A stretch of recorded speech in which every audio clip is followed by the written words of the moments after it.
Sanibonani bafethu uvane lo so namhlanje zonishanga ama breaking news indaba za kwi-PSL. I'm sure abanye benu sebeyazazi but ke namhlanje kuphuma umbiko kuthiwa uPeter Shalulile useconfirmile ukuthi uzobe ishiya eMamelodi Sundowns ekupheleni kwale season le. I spoke about uPeter Shalulile. There are many clubs looking to sign uPeter Shalulile. Enye lama club le eyale twigama la Al Ittihad.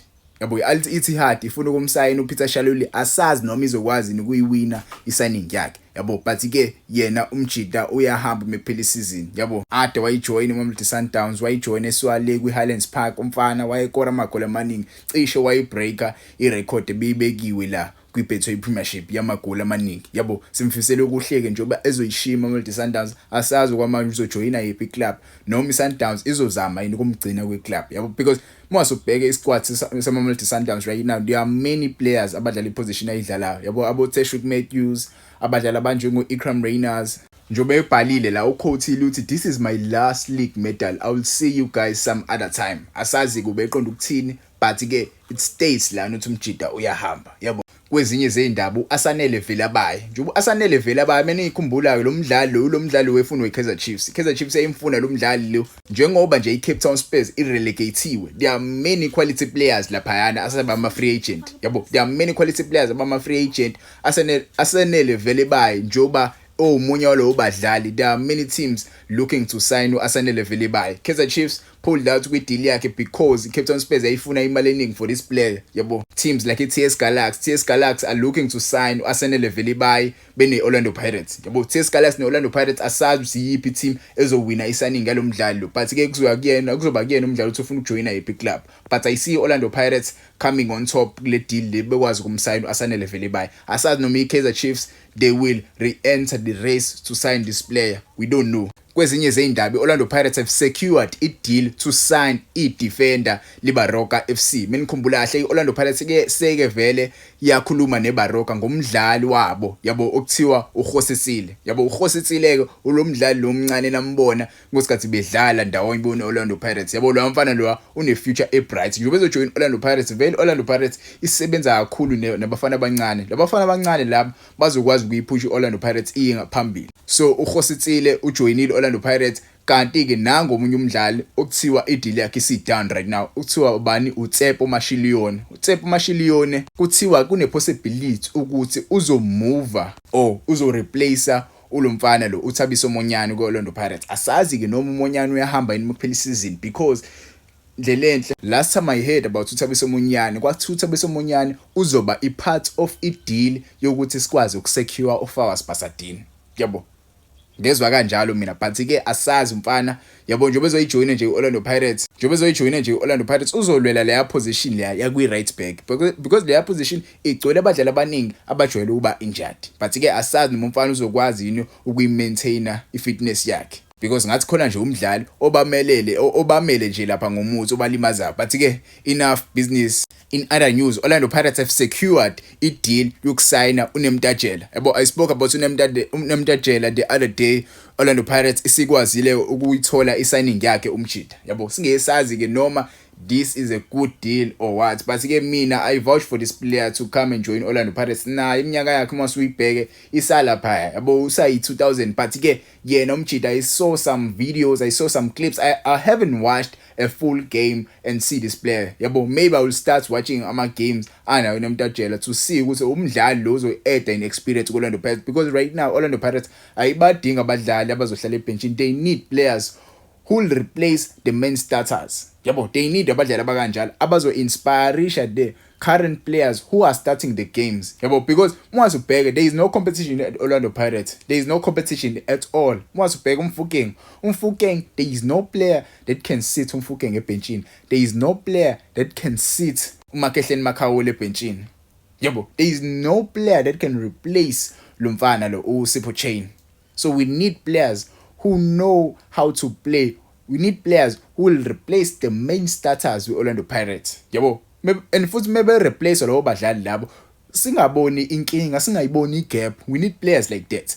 We don't know about uNemtajela. Ungangitshela ama comments ngokwakho, is this a good player or a liability for Orlando Pirates? Asazi ke. Yabo but ke I'm happy ukuthi bakwazile ukusayina umdlalo odlala esiswini. Yabo there are many players Orlando Pirates are interested ukubona salindile ukuthi kuconfirm ukuthi sebesayiniwe yini. Okwamanje kusasa iOrlando Pirates ngokwami ama-confirmed deals basayisayina abadlali abathathu. Unemtatshela lo ulwade ngikhuluma ngaye lo Baroka mase kubo Khositsile futhi. So 2 Baroka players and 1 yalomjida lo. Kusasela abadlali abanjengoVelemsweni Ndwandwe, kusasela abadlali abanjengosihle Nduli, kusasela abadlali there are many players yabo Moloisane from Stelis, kusela abadlali abanjengo-Jaden Rhodes yabo, abadlali abanjengo-Oswina Police. Asazi no-Orlando Pirates uzokwazi ukwaphula wonke lawo madili lawo, but-ke we'll wait and see yabo, kusakude newinda likakavulwa njengoba lingakavulwa nje iwindi, so kuningi okusazokwenzeka. Ama-team amaningi manje aseyamuva, aseyasayina ama-players njengoba seniyibona nje Orlando Pirates 3 confirmed deals already yabo, salindile ukuthi baba-announce kwi-main team page. The reason why benga-announce ngoba i-season ayakapheli, bazo-announce kahle i-season masithi kwezinye zey'ndaba ama-awards PSL award ceremonies ase-postponiwe. The reason why e-postpona ajwayele vele ukwenzeka mekuphela uJune. Njengoba kuphela uJune nje Mamelodi Sundowns izobe ine-tournament edlala le-America Club World Cup, so they cannot host ama-PSL awards bengekho abadlali be-Mamelodi Sundowns. So badecide ukwahoxisa, bazosetha enye i-date lapho khona they will announce the award winners yabo. For me indaba lama-award angifuqa why don't they send aba-players ama-email babasendele ama-award, because vele it's not like there is a award ceremony ebakhona, because they just show ama-players kwi-screen bethi yes I received an award wara. It's not something major yabo. I'm not happy with lento le yabo, ayinasitiko nje. Ngikhumbula kudala ayekhona ama-award ceremonies where we can see players walking up to the stage and receiving their awards, but now players they just send videos where they talk to the fans uthi I received the award, thank you guys for the support, I'll do better next season. But-ke ungangitshela ama-comments ubani ngokwakho ozoba i-PSL player of the season yabo. Mina ngibuka umfukeki beno Ribeiro, ungangitshela wona ama-comments ubani.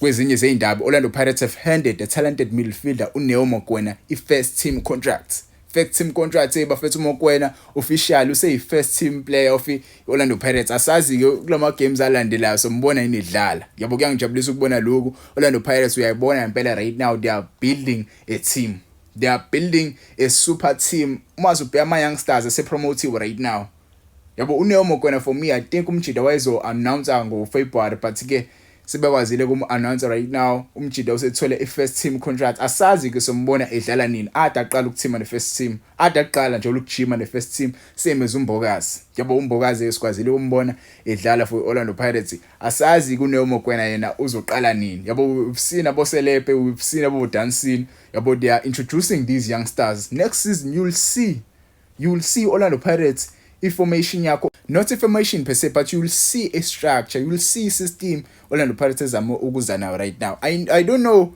ukuthi izokwazi ukusebenza. You cannot challenge Mamelodi Sundowns with the youngsters, but-ke maybe let's sit back and wait ukuthi okay, maybe you can try and challenge the Sundowns, because if you can look kule season le Orlando Pirates ikwazile ukudlala ifake lesigaba lesi besingayitsho ukuthi izofika kusona. They use the youngsters yabo. But if you are trying to integrate these youngsters to challenge Mamelodi Sundowns, lokho kuzokushaya, because the Sundowns they don't buy any players, they buy quality players. When they buy quality players, lokho kuyakutshela yabo. Thina kule season yes ama-youngsters ashayine kakhulu, but they got usizo kule badlali abane-experience. They got usizo abadlali abanjengo-Hot, they got usizo abadlali abanjengoMakhehleni Makhawula. You cannot integrate umdlalo osuka kwi-DDC azo-replace uMakhehleni Makhawula. Lapho uzoba nenkinga, because uMakhehleni Makhawula une-experience, so you need experienced players ozobathenga ukuthi okay, so bathenga labo badlali sibafake kule position bakwazi ukutshela abadlali abancane ukuthi okay kudlalwa kanje. But-ke asasi yabo. I'm happy to see if-first team contract ethole umfana Orlando Pirates oqhuma kwi-DDC. Ungangitshela ama-comments uzizwa kanjani ngale indaba lezi ngeza nezinye. Sengohle ukubeka ngalezi iWydad Casablanca isikwazile umthola uStefan Aziz. Orlando Pirates-ke ilimisile ithuba lokuthi limsayine uStefan Aziz Key from Young Africans. Usezojoyina iWydad Casablanca uya le kodlala kwi-Club World Cup yabo. Umdlali wayefuna uRulane le kwiWydad Casablanca. Hard luck mabhakani. congratulations to iBafana Bafana amajita. Angazi uNeoma kwena ufunani lapha but congratulations.